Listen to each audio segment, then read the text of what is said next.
Terungkap, bonek sudah tidak khawatir lagi. Ternyata inilah alasan mengapa M. Hidayat tidak pernah main. Resmi, Persebaya akhirnya kirimkan surat untuk PSSI.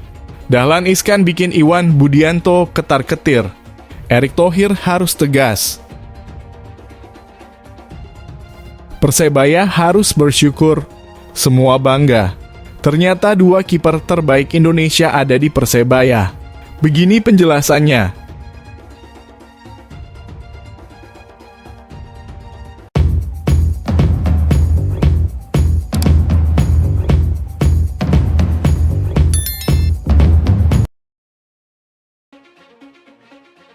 Terungkap, bonek sudah tidak khawatir lagi.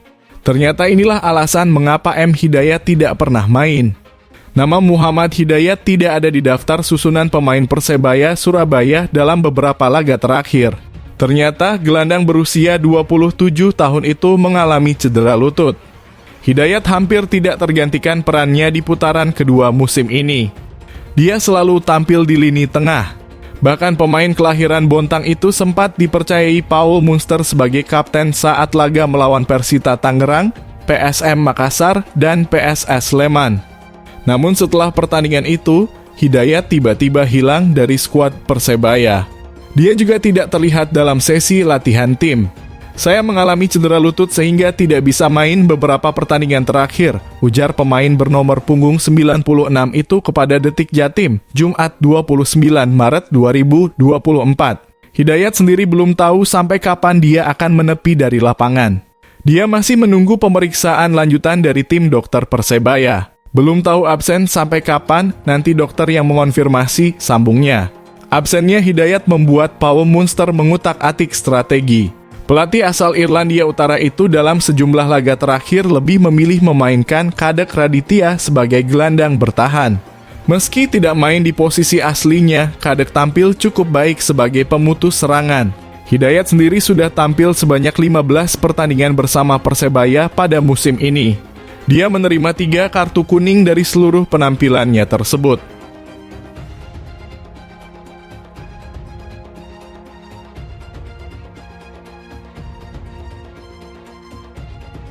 Resmi, Persebaya akhirnya kirimkan surat untuk PSSI.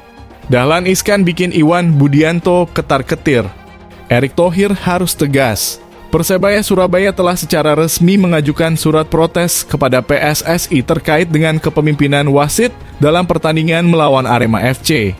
Laga yang berlangsung di Stadion Kapten Iwayan Dipta, Gianyar, Bali pada Rabu 27 Maret 2024 malam itu diwarnai oleh kontroversi keputusan wasit yang berujung pada keluhan dari pihak Persebaya. Meskipun pertandingan tersebut berakhir dengan kemenangan 0-1 untuk Persebaya berkat gol tunggal yang dicetak oleh Yan Victor, keputusan wasit Gideon Dapahrang selama pertandingan menimbulkan polemik. Salah satu momen yang paling dipertanyakan adalah ketika wasit menunjuk titik putih menilai bahwa bola mengenai tangan Kadek Raditya di dalam kotak penalti. Namun tayangan ulang menunjukkan bahwa bola sebenarnya menyentuh dada pemain, bukan tangannya. Persebaya melalui akun Instagram resminya menyampaikan kekecewaan terhadap kepemimpinan wasit Gideon, menganggap beberapa keputusannya tidak akurat termasuk penalti yang diberikan kepada Arema. Manajemen Persebaya mengkritik posisi wasit selama pertandingan yang dinilai tidak ideal untuk membuat keputusan yang cermat dan menyoroti frekuensi penalti gaib yang diberikan kepada lawan-lawannya, khususnya Arema. Dalam pernyataan yang diunggah, Persebaya juga menyinggung tentang jumlah penalti yang diterima oleh Arema sepanjang musim ini yang mencapai total 12 penalti, termasuk yang kontroversial di pertandingan tersebut. Klub Surabaya itu juga mencatat bahwa mereka telah 3 kali mendapat penalti dalam 4 pertandingan terakhir melawan tim yang CEO-nya adalah Iwan Budianto. Namun berhasil menang di semua pertandingan tersebut. Kontroversi ini bahkan menarik perhatian publik luas.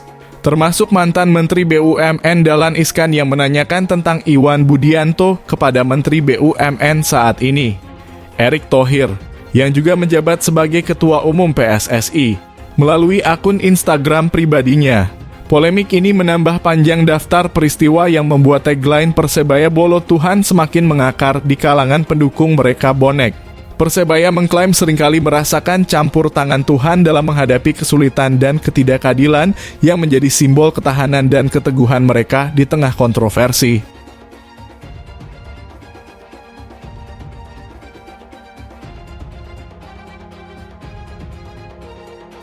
Persebaya harus bersyukur. Semua bangga.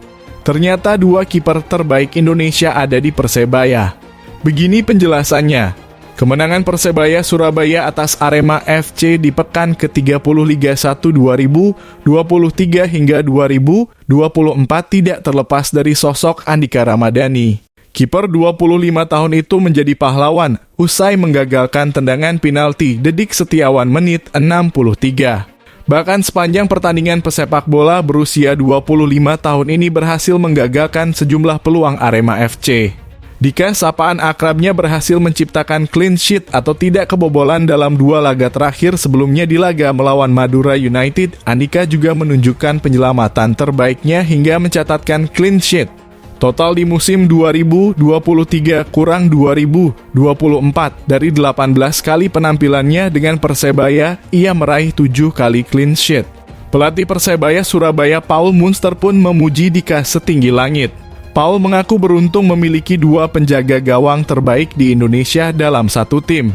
Ya, Andika Ramadhani memang notabene-nya hanya pemain pelapis dari Hernando Ari Sutaryadi yang juga menjadi penjaga gawang utama timnas Indonesia. Ini adalah kompetisi kita sendiri, kita punya dua pemain, dua kiper yang bagus di Indonesia. Dan momen ini sebenarnya kesempatan Andika untuk memperlihatkan dan lagi-lagi kita mendapatkan clean sheet, ucap Paul Munster. Sementara itu, Andika Ramadhani menyebut kegemilangannya merupakan hasil dari pembelajaran dari kesalahan-kesalahan yang terus ia lakukan. Makanya ia begitu bersyukur bisa membantu tim meraih kemenangan dengan performa terbaiknya. Alhamdulillah secara pribadi bersyukur. Karena di setiap malam Andika mengoreksi apa yang harus dibenahi Andika sendiri. Dan alhamdulillah diberi rezeki oleh Allah mendapatkan kemudahan dan kemenangan, kata Andika Ramadhani.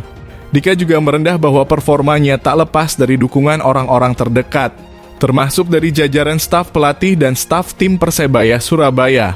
Kemenangan derby Jawa Timur juga ia persembahkan secara spesial ke bonek dan bonita yang telah mendukung saat Persebaya dalam keadaan apapun menang dan kalah. Kalau dari saya pribadi, saya terima kasih kepada official team terutama Coach Munster dan staf yang lain untuk mempersiapkan mental kita. Alhamdulillah kita mendapatkan 3 poin buat bonek dan bonita di Surabaya, tuturnya.